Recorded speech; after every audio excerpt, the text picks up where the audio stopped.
Welcome to the Uncomplicated Perimenopause podcast. I'm Kate Grosvenor, your friendly perimenopause expert and life coach. And I'm Gabriella, Kate's daughter, representing all the women who are nowhere near perimenopause but want to understand it better. Whether you're just starting your perimenopause journey, deep into it, or you're a loved one trying to support someone who is, we've got you covered. We'll be answering all of your burning questions, exploring the ups and downs, and sharing expert advice and personal insights. So grab a cup of tea, get comfy, and let's dive into the wonderful, sometimes wild, world of perimenopause together. And remember, no matter where you are on your journey, you are not alone. Welcome to the Uncomplicated Perimenopause. Hello, my darlings, and welcome to episode 14 of the Uncomplicated Perimenopause podcast. My name is Kate Grosvenor. I'm a perimenopause expert and life coach. And I'm Gabriella Grosvenor, Kate's daughter, here to learn with you all. So I'm just about recovering from yesterday. I had a very interesting day out in London. I came back yesterday and I decided that one of the things we're going to now stock on the lifestyle brand is fans. We were just having a conversation before we start this podcast. We were waiting for everything to set up about hair and all this kind of stuff because I spent my entire before the meeting yesterday, just running around London trying to buy a fan. Which you wouldn't think would be difficult. No. It shouldn't have been. No. But yes, I've now decided that we're going to bring fans back. It's going to be a thing. We're going to, all of us perimenopausal women are going to walk around with fans loud and proud. As you should. I know. You should. I can't believe the podcast has turned a teenager. We're on episode 14. I know. They're now a teenager. Yeah, That's well, crazy. technically last time, but yeah. Yeah. So that's my thought for the beginning of this podcast. I think we're going to make fans a trend. We should do that, beginning of every podcast, like thought of the week. Or we tend to just not talk about anything at the beginning of our podcast. Whatever we're talking about before the podcast starts, we just then carry on, don't we? So that's my thought. I like it. I'm with you on it. Fans are going to make a comeback. All women should just walk around with fans. Because I went to so many lovely department stores and posh places where you think like Fortnum and Mason and kind of lovely, posh, gorgeous places where you think, oh, there's so many women in there. And they looked at me like I was mad. Why would anybody need a fan? I don't know why there's so many millions of women in the UK in perimenopause. Why would anybody need a fan? Where we're going to revolutionise it. I'm starting an absolute revolution. I'm fed up of this. There are so many millions of women across the world in perimenopause. Why are we not catered for? I think it's because we live in the UK and people think that there's no need, but they're not considering. No, I'm sorry. As you know, our lifestyle brand is catered directly for women in perimenopause. Everything in there so is for women in perimenopause. Bamboo, supplements, collagen. That's it. Yeah. Watch this space. You heard it here first. I'm going to become the number one stockist of fans all around the world. I am. I'm going to bring it back as a trend. Love it. Hashtag fans are a thing, or hashtag fans. No, what did we say earlier? It was so good. Fun with fans. For everyone that's watched not Young Sheldon, The Big Bang Theory. Fun with flags. Fun with flags. So we're going to do fun with fans. I love it. I am a fan of it. Should we do a whole spin-off show? So down. If you guys want to see the spin-off show, let us know. It's going to be called Fun with the Fans. 5. Anyway, 10 minutes into the podcast. Darling, tell me what is the episode for today? So, this is from Katie in Canada. Hello, good name. Mm-hmm. She's off to a good start. From Canada. She sent us a message on WhatsApp. Okay. It's not really a question, again. It's one of those things that we need to talk about. Things that make me go, Sleep. Oh, dear. Sleep, insomnia. She really suffers from insomnia really, Bless really her heart. badly. For many different reasons. She said she didn't stay. In perimenopause, just that's enough. And she just wants some general advice because she's tired. She's literally Sweetheart. tired. Bless you. Yeah, fatigue in perimenopause is a thing. And sleep is one of the main culprits. Okay. Right, time me. This is one of those where I could do it for 10 podcasts. Okay. Right, Katie, darling. First and foremost, you have to understand sleep is not just about before you go to bed, especially in perimenopause. Sleep is a combination of what you do during the day, the environment in your room, what's going on in your body before you go to sleep, and what's going on in your mind. and your hormones. So you're going to have to I want you to look at sleep as a kind of system, as a whole ecosystem almost. I don't know if that makes any sense. It does in my mind, but then again, my mind is a little bit fruity. So basically, first and foremost, looking at the easiest thing first, which is the easiest thing to change is the environment in your room. Mm-hmm. So your room shouldn't be too warm. I'd say like 20, 21 degrees maximum, but probably in perimenopause a little bit cooler. Now, if you are sleeping with someone else, you're going to have this conversation with them about room not too warm. Mm-hmm. So, for example, for me, as you know, I sleep like this. I sleep just creepy. Yeah, I go to sleep with my arms next to my side and I don't move in my sleep. But in perimenopause, I kind of have to sleep with 1 foot and 1/3 of the bottom of one leg out. What?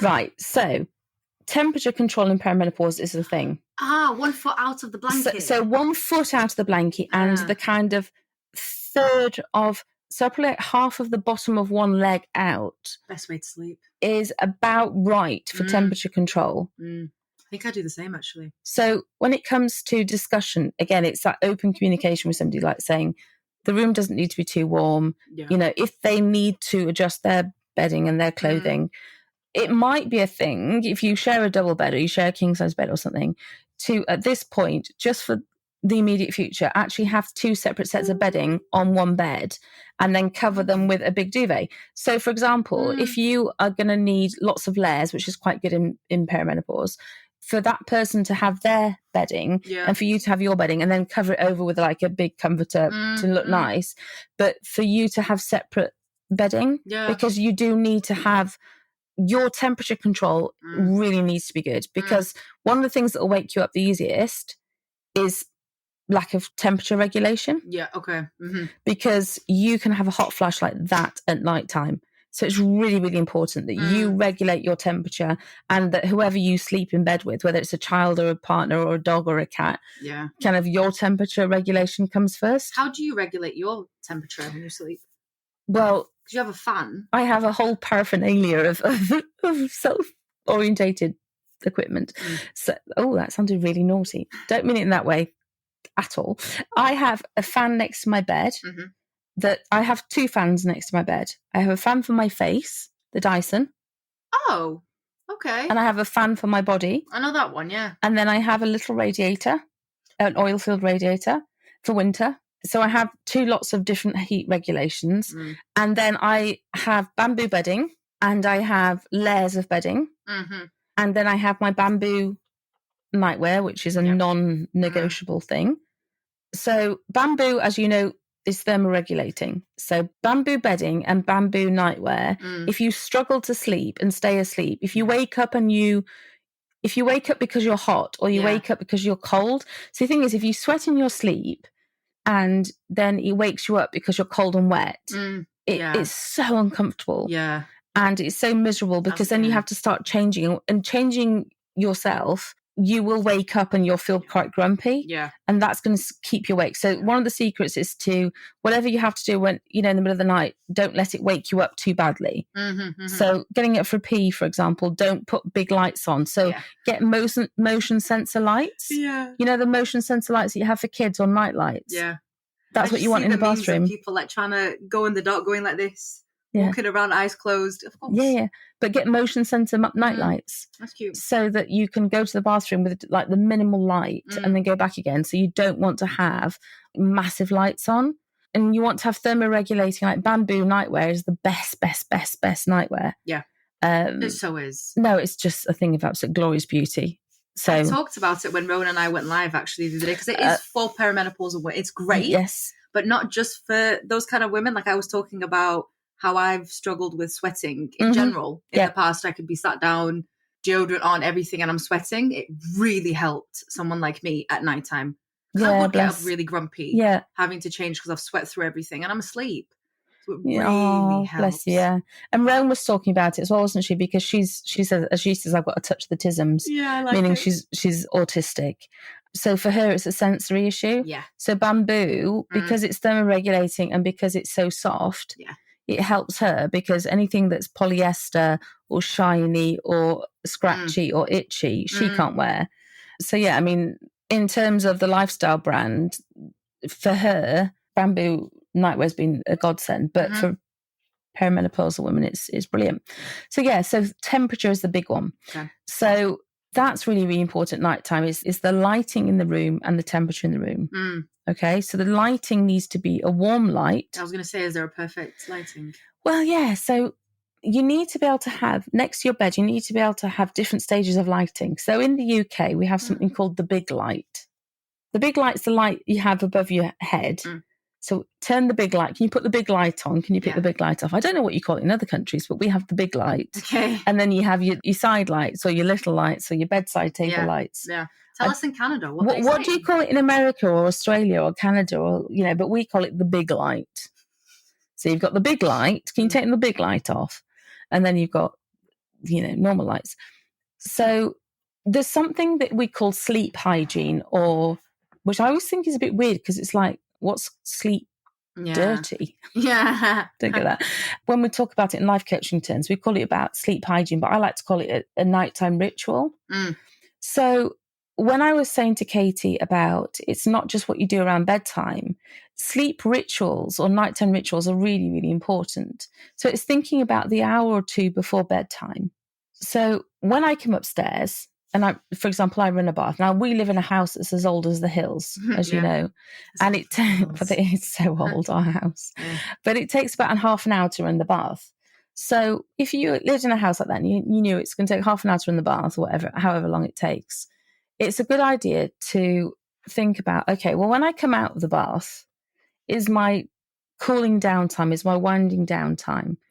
So while I'm running the bath, I set the bedroom for when I come out the bath because I don't want anything to disturb me. Yeah. So I want to have the light correct, which means a dim light. So I'm going to put my side light on. Turn the big light off. Yeah.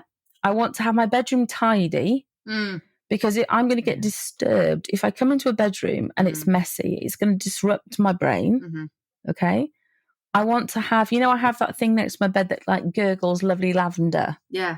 So I'm going to put that on so the smell in my room is correct. So it's going to be very calming. It's a calming smell, lavender. Yeah. Very calming, very reassuring, comforting. Smells like a spa. Because smell is very, very important for us.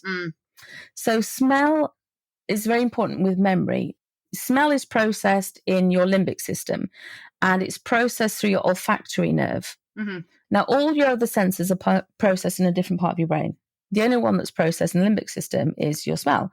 It goes through the olfactory nerve and it's processed next to the part of your brain called the hippocampus. And your hippocampus processes new memories. So if you think about little hippopotamus going off to camp, and he's got a little backpack on and he's taking his little new memories off with him to camp, right? It's cute. So the hippocampus processes new memories. And so when you process a new memory, quite often process a smell with it.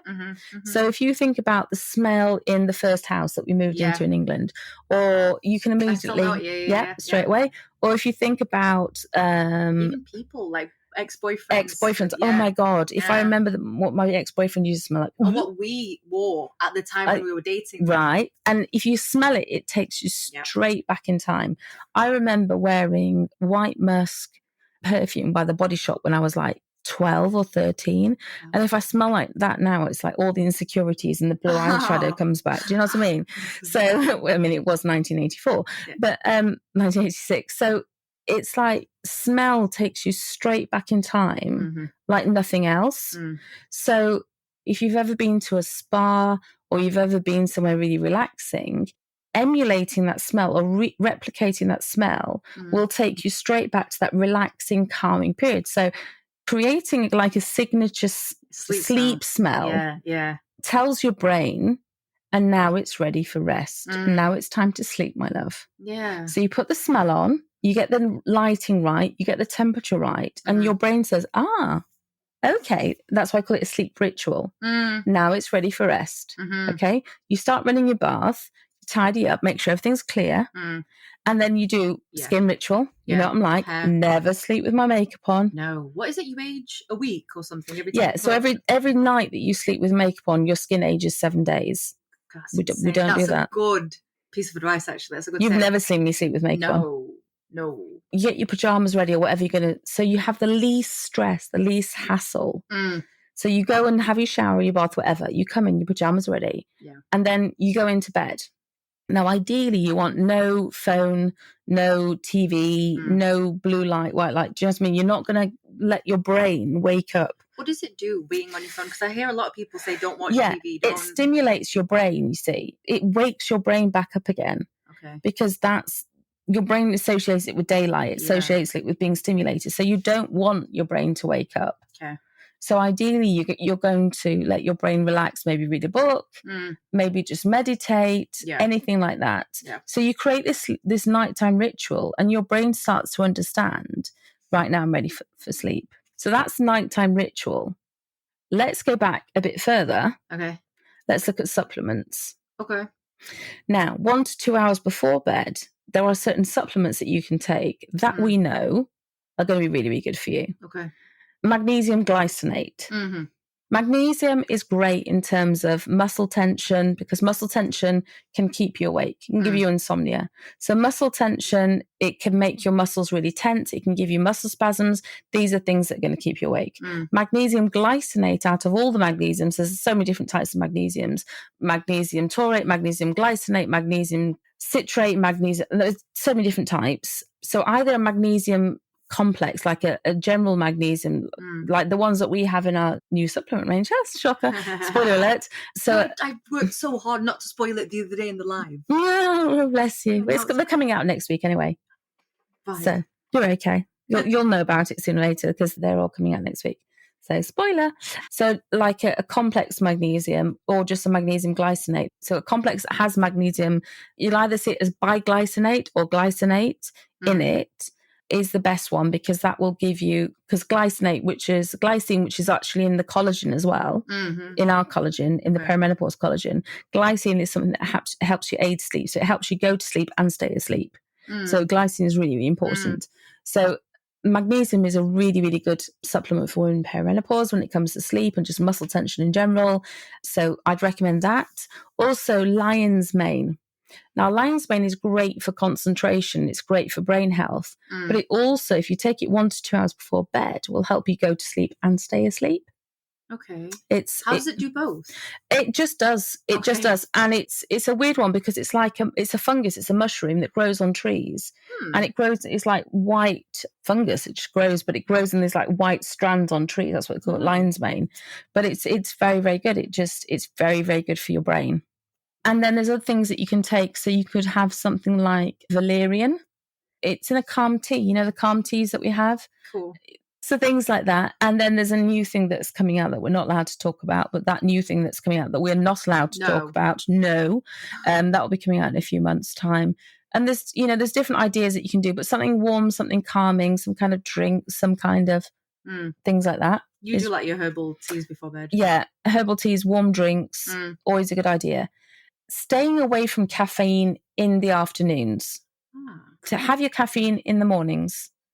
In perimenopause especially, stimulants like caffeine, really a morning thing. Yeah. I stick to 1 cup of coffee, 1 cup of tea, max. That's it. I do like a good cup of tea at like 6 o'clock. Yeah, but you're not in the perimenopause. True. I think other British women would feel the same. Awesome, but don't do it. You know, your body doesn't need the stimulants, and if you're struggling to sleep, the more caffeine you're going to have, the more it takes time to get out of your system, the more you're going to struggle. So, yeah, great. You love a cup of tea. Is it worth it? Because every time you don't sleep at night, you get this sleep deficit, and deficit builds up over time and you get more and more fatigued. And the more and more fatigued you think, well, if I've got a sleep deficit, surely I'm going to want to sleep tonight. Actually, it's the opposite way around. Okay. If your body gets used to lack of sleep and you're so tired, you almost can't sleep eventually. And then that in itself becomes a problem. So you don't want to not sleep because that then becomes the problem. Is that a good time with like a lot of people set bedtimes every day? It's great because there's something called the circadian rhythm that says if your body gets into the rhythm of sleep, it knows when to go to sleep, it knows when to wake up. So set bedtimes and waking up times. It's not just setting a bedtime, it's setting a wake up time as well. Typically in perimenopause, we do need a bit more sleep. So we're aiming for around 8 hours so that our body goes through enough sleep cycles. Our body needs to go to 5 to 7 sleep cycles a night. We know that then means we need around 8 hours, especially in perimenopause. The more set those hours can be, the more our body understands them. And we, you know, in order for our body to understand them, the best advice we can do is in the mornings, as soon as possible after we've woken up, we need to let our eyes see the sunlight. So if we can go for a walk for 5 minutes in the morning, or just be outside for a few minutes in the morning, just get that sunlight on our skin and in our eyes, you know, without sunglasses on. Before our screens, we need to see real sunlight. That'd be a really, really good idea. And just, you know, get our bodies into the habit of like, this is when we, and even on the weekends, because the temptation on the weekends is to have that sleep binge, but that's really, really bad for you. It's much better to go to sleep at the same time, wake up at the same time, avoid the sleep binges. Your body will get used to it as well. Yeah, and your body will thrive on a regular bedtime. It'll wake you up. Yeah, and it's so much better for you. Exercise as well. The more you exercise, the better your sleep you'll get. So if you avoid exercise because you're tired, you're going to end up being more tired. You got me there. Exercise could be yoga as well, couldn't it? Yeah, for sure. When I say exercise, I don't mean being a sweaty Betty in the gym, doing massive kind of Zumba workouts. Exercise can be going for a brisk walk. It can be yoga. It could be boxing. You know, I love boxing. It can be scuba diving. You know, those are my favorite things. Yeah. But it can be Pilates. It can be yoga. It can be Tai Chi. It's moving your body. Yeah. I could so see you like scuba diving every day if we lived like near it. Yeah. You so would. I love, you know me. So avoiding stimulants, exercising, getting that melatonin, you know, making sure you get into the sunshine. And then it's avoiding other things like alcohol. Alcohol will disrupt your sleep. Sugar will disrupt your sleep. Yeah, you're right. So if you have too much sugar in your system in perimenopause, your body can become insulin resistant. So you're going to end up with that raised heart rate, especially at night time. So your body won't be able to flood your system with enough insulin to mop up all the sugar. What it will then do is raise your heart rate, trying to encourage you to go for a run. Let's get rid of that sugar, darling. Let's go for a run. And you're like, no. Like, don't, duh. You'll go to bed and then you'll think you're anxious, because that's what your brain knows a raised heart rate is. Then you sit there at night and you go, I'm so anxious, like I can't cope. No, darling, it's just your heart's trying to get you to run. Yeah. But we don't associate it with that. So you've got this heart palpitations. By the way, if you think you're having a heart attack, please go and see your practitioner, medical practitioner. Don't think it's just sugar. You call 999 or 911 or whatever it is in your particular country code. Don't sit there and think, well, okay, just said it was the heart palpitation. No, and if you think you're in please just stay safe out there. Yeah, stay safe. Don't risk it. So it's all about rituals. Yeah, so it's rituals, and it's creating rituals. I hate the word routine, as you know. So it's all about creating rituals that serve you and creating a life that's full of goodness, because which hard do you want? As in? Well, creating a sleep ritual is hard because you stick to the things and you make sure the temperature in the room is correct, and you remember to put your smell on, and you remember to take your water to bed, and you remember to take your makeup off, and, you know, can I be bothered? And but do you want to get a good night's sleep? Yeah. Do you want to get that? You know, you wake up in the morning, you think, oh, I'll just press snooze. Okay, well, press snooze. But then your body wants to go back into the sleep stage, and you don't let it finish the sleep stage. So it's like going to struggle. And if you press the snooze button, your body is going to not finish off the sleep cycle. So it's going to feel like it's wading through treacle for the first 1 to 2 hours of the day because you haven't let it finish the sleep cycle. And it's like you're actually torturing your brain for 1 to 2 hours because you haven't let it finish the sleep cycle. So which hard do you want? I think you've got us all there. Which hard do you want? You're so right. So you can't argue with it. So if you create these beautiful rituals, remember your supplements. And how do you remember a supplement? Well, let me ask you this question. Where are you when you should take the supplement? So collagen, for example, our collagen is odorless, tasteless, can go into any drink or any food. Where are you when you take the supplement? In the kitchen. Yeah. What time of day do you take the supplement? In the morning. Where do you take the supplement? In the coffee. Where do you keep the supplement? Put it next to the coffee. Right. And use the trigger of having your coffee to put the supplement in the coffee. Okay? Another one. People say to me, well, I can't remember to take my supplements at night time. So I'll say, well, what do you do every night? Brush my teeth. Right, put your supplement next to your toothbrush. Yeah. Why? Because you'll use the trigger of brushing your teeth to remember to take your supplement. You see what I mean? You use a trigger of the habit that you already do to do the habit that you want to learn. Yeah. It's like when you take your makeup off, you then put your moisturiser on There you because they're go. next to each other. Well, you can chunk habits, which sounds disgusting, which is like you chunk a habit that you already do onto a habit that you want to do, or you use the trigger of the habit that you already do to trigger the new habit. Which hard do you want? But sleep, yes, in perimenopause is not always the easiest, but we can control it, you know. Cut down on alcohol. Preferably don't drink at all in perimenopause. It doesn't suit us. Cut down on caffeine. Stay hydrated.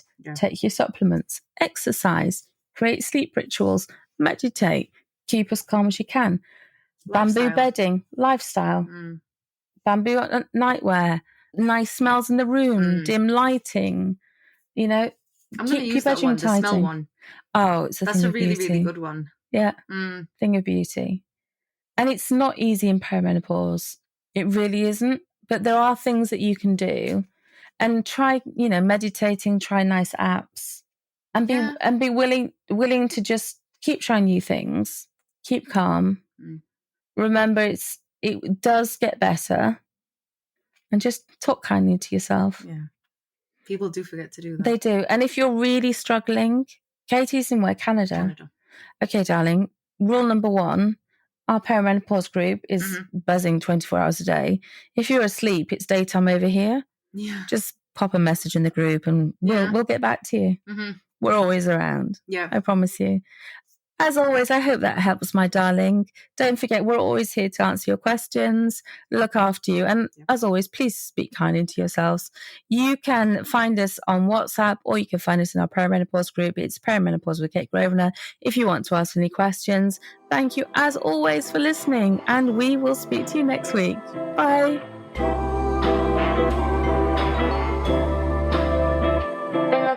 Thanks for joining us today on the Uncomplicated Perimenopause podcast. We hope you found this episode helpful and inspiring. Don't forget, if you have any questions or topics you'd like us to cover, you can reach out through our perimenopause group or on WhatsApp. For more information on my coaching, perimenopause supplements, books or upcoming events, please visit www.kategrosvenor.com. And if you've enjoyed today's episode, please subscribe, rate and review our podcast. It really helps us reach more listeners just like you. Until next time, remember, perimenopause doesn't have to be complicated. We're here to help you every step of the way. Stay uncomplicated.